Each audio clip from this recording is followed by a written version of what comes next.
ہاتھوں میں پاؤڈر لیے اسے سونگھ رہی تھی۔ نوح کو پہچاننے میں ذرا دیر نہیں لگی تھی کہ وہ پاؤڈر نما چیز کیا تھی۔ یہ ڈرگز بھی لیتی ہیں، وہ زیر لب بڑبڑایا تھا۔ اس لڑکی نے ایک بار پھر اسے حیران کر دیا تھا۔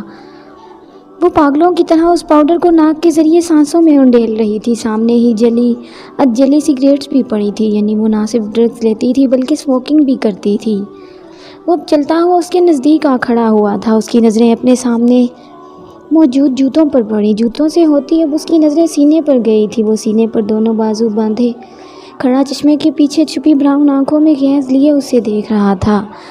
ازورا، اس نے نرمی سے اسے پکارا تھا۔ اپنے نام کی پکار پر اس نے نگاہیں اٹھا کر اسے دیکھا۔ بھوری آنکھوں میں حد سے زیادہ سرخی تھی۔ اپنے نام کی پکار پر اس نے اپنی سوجی ہوئی آنکھیں اٹھائی تھی۔ آنکھوں کے کنارے سوجے ہوئے تھے، برے بال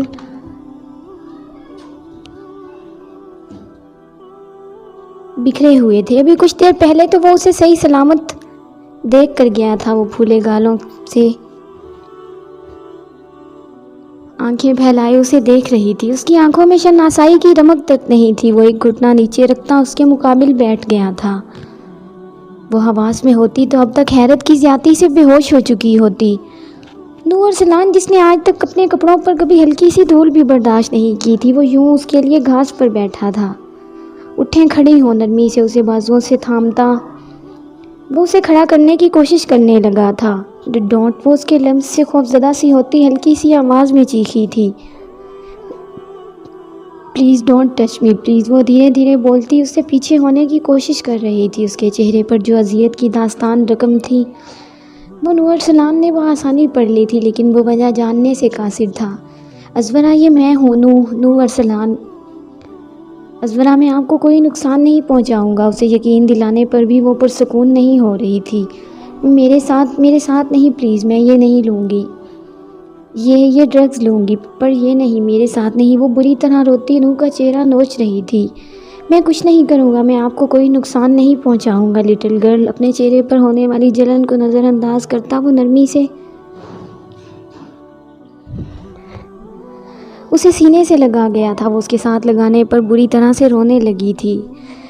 دار بہت درد ہوا تھا، دار کسی نے نہیں بچایا۔ وہ اسے دارم سمجھ رہی تھی۔ اس کا اتنی بری طرح سے رونا، اس کی باتیں، اس کی آنکھوں کی وحشت اسے بہت کچھ سوچنے پر مجبور کر رہی تھی۔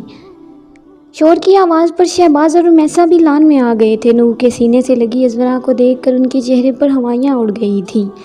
ایمل بھی اپنے کمرے سے نیچے آ گئی تھی۔ بس کچھ نہیں ہوا۔ اس کے بالوں کو سہلاتا وہ نرمی سے بول رہا تھا۔